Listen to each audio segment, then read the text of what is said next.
Hi there, this is Kristen Rossler. I'm going to take you through, I think we're on week 6 in the lab. This is the photosynthesis and color spectrometry lab. So there's 2 parts. The first part is actually kind of fun. So they do photosynthesis and show how growing a plant in the light actually is better for plant growth or photosynthesis than growing it in the dark. But yeah, it is kind of fun. So to set up this experiment, you're going to get this sort of double tank system up. One really important thing is that the water that's going to go on the inside in the inner tank has to have been autoclaved. So that's to get all the gas that that's obviously just present in water naturally out. All right, so Tracy or the lab manager will make sure that you have plenty of that water available. And we don't recycle that. That's actually going to just go be discarded after each group uses it, because obviously the gas content will increase after they do the experiment. So okay, that's the only thing. So make sure as you come into lab, sometimes I just do it. I put all the tanks out and I just pour the autoclaved water into the inner tank, or just obviously remind them to do that. Any old water can go into the outer tank. I just give yourself a little bit of a gap. Don't fill it all the way to the tippy top, the outer one, just because there's going to be runoff. All right. So they're going to be measuring the gas concentration of oxygen that's present, dissolved oxygen gas concentration in the water in the inner tank. There's this probe that you'll see around, hopefully. The probes, these oxygen probes, they have this sort of blue sleeve that goes over them. So they're different oxygen probes than we've used previously. So just make sure you have the right probe. So when you push in, or when the students push in the probe, so before I actually do that, let's just go over the setup. So they're obviously going to have a stir rod. They're going to have a few inches of plants. We typically use either Elodia, that's bought from, I think, Carolina Labs. One thing, if you're using the Elodia, is that we want to make sure that that plant material doesn't go down the drain in the regular sinks or whatnot, because some of the seedlings, or some of the spores, I guess, it's an invasive plant. So we just always remind the students to, after they're done it, they use the Elodia just to put it back in the tankard that they got it from. This is actually this is a moss. One of our former adjuncts, he had quite the aquatic setup at home, evidently, and he told me that this moss grew better than, produced more oxygen than the Elodia. So he brought some in a couple years ago, and we've just somehow kept it going. So it's kind of miraculous. It's like the Lazarus plant. It just keeps going, coming back from the dead. So I use that, so do what you will. Just make sure, again, if the students use that, they just put it back in the container that they got it from, okay? So actually you'll see bubbles starting to form pretty quickly with this one. So for the setup, again, we're gonna have the probe submerged. You have to push it down pretty hard, and there's gonna be water that pushes out. So you wanna have the inner tank completely filled to the tippy top with the autoclaved water. Then you push down the black plugs and push in the probe, and you're going to have some autoclaved water coming out into the second tank. So that's great. You want that. You're going to see if the probe is working. There's a little blue pulsating light, so use that as a barometer of whether or not it's working or not.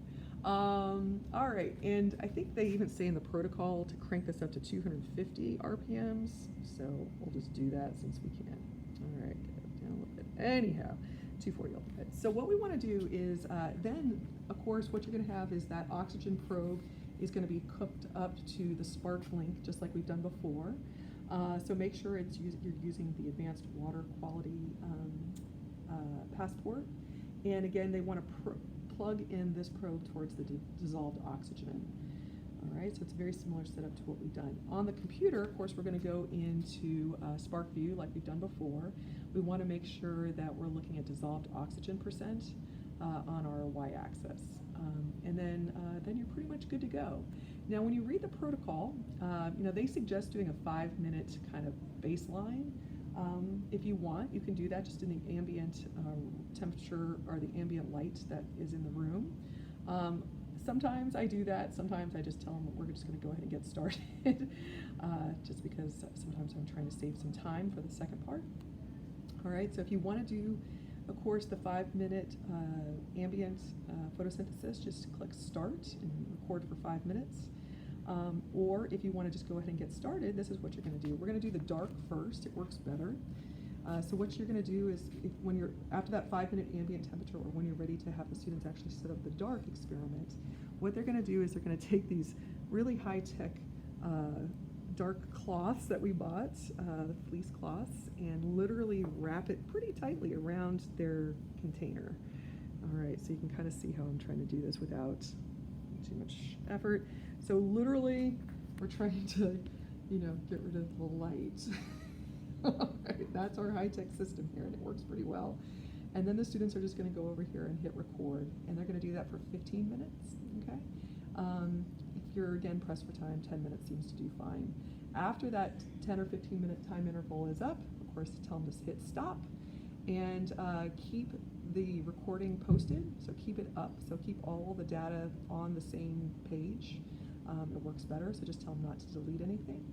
And then after that 15 minutes is up, what they're going to do is rearrange this setup so that light is hitting the plants. So it works best if you really have it super concentrated like that, okay?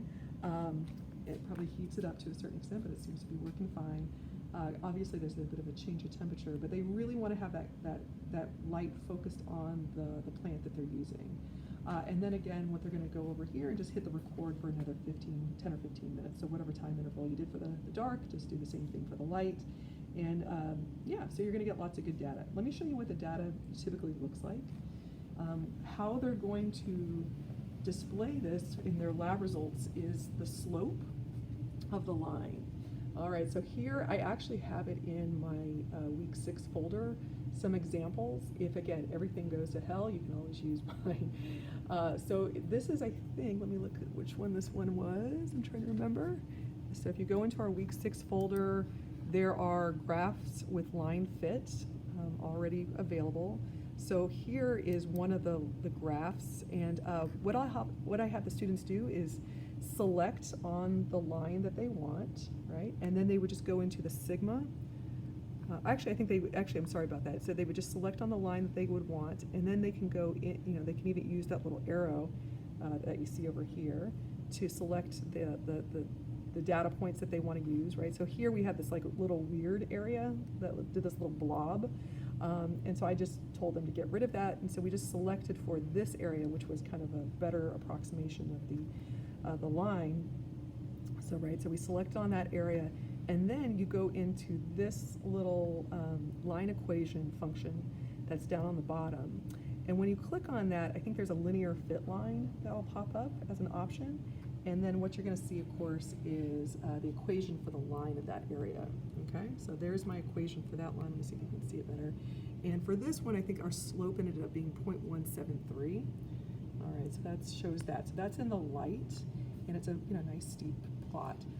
The dark, obviously, let's show that one. I think is this the dark? I think this is the dark. Yeah, so here's the dark line, I think it was. It still is producing some oxygen gas, but again, not nearly as potently as the light. So in this example that I'm doing, we got 0.116 as our slope. Oftentimes we've gotten a negative result, so that was just happened to be this one particular day. So yeah, so go forth and do that, and then the students are going to need to figure out the slope of the line. Sometimes I try to encourage the students to use the program down there, the best line fit, so that it can show them how to do it. Sometimes, I have them calculate it themselves, doing the change of y over the change of x, obviously. All right, so have fun with that. So their slopes are what they're going to record in their lab results section for this part, in light and dark. All right, the next part of the experiment, part 2, deals with spectrometry, which is actually kind of fun, and it's a slightly different setup. We're going to be using the spectrometers that are available, and the cuvettes, of course, that are available. I'm sure you guys have done these before. The light is going to be passing, of course, through the cuvettes, and so you just want to make sure that they're in the right orientation. Okay, so let me just take you through this process. first, every single time, this is confusing for people, we have to do the standard, so we have to calibrate the spectrometers, and let me show you how you're going to do that, if I can. All right. So I'm just going to I'm pulling this plug over here so that I don't need another hand, huh? So I'm just going to plug this sucker in if I can. Oh gosh, I'm sorry, my viewing audience. All right. So a couple things with this. I usually tell the students to come over here onto the side and hit the power button and hold it down. And now, even though the red light is blinking, it is still charged enough, and it's using the wireless connection to communicate with the computer. All right. I don't know if it's using wireless. I don't know. So we usually just plug it in like this, and it starts to work. All right. So what we're going to do each time, and again, the students will be alarmed that the red light is flashing. Tell them not to worry about that. So what they're going to do each time is, the first, we want to go ahead and in our cuvette put just the blank.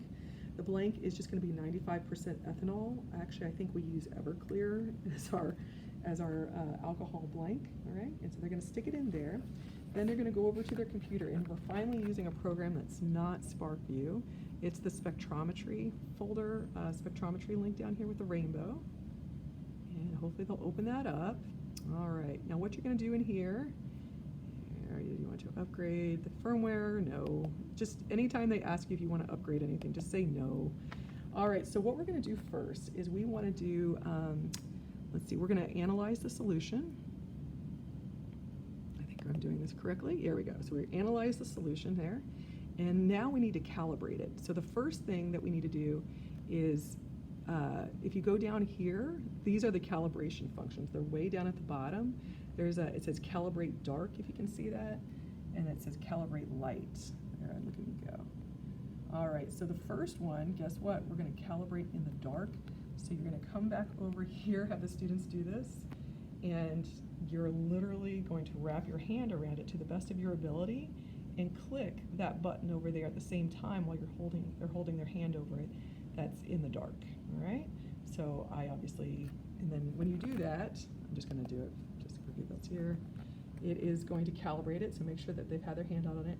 And then they're going to do the same darn thing now with the cuvette in the light. So you're going to come back over here, and they're going to click on this other little button that says calibrate light. And if it's done it properly, you should get 2 little check marks.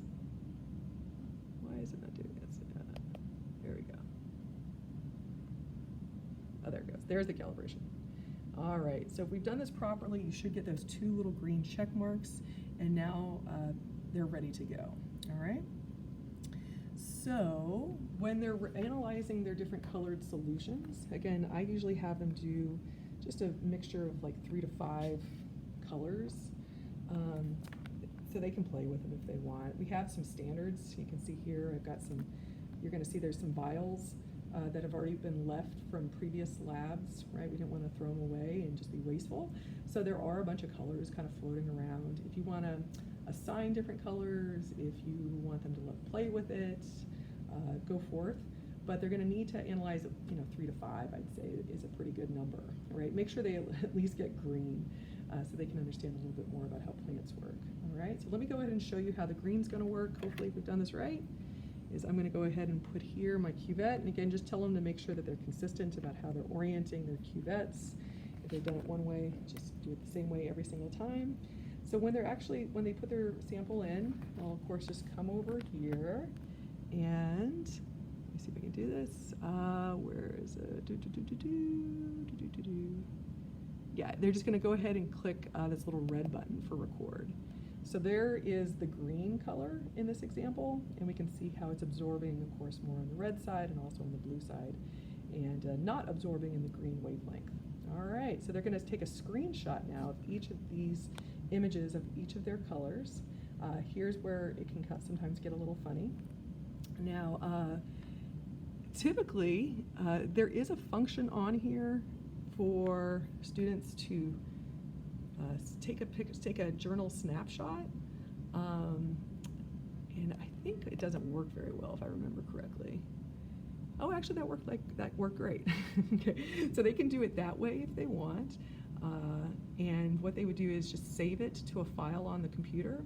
I usually have one student in each lab group who's in charge of the data section, so that they make sure that all the pictures are getting saved, and then they email the pictures to all the other students in their lab group before they walk out. Yeah, so anyway, so it's really not too hard, and then they're going to import or copy and paste those pictures now into their lab reports. So that's it. So hopefully that works well for you. There is also a snipping tool on each of the Surface Pros if they want to take a picture that way. All right, best of luck.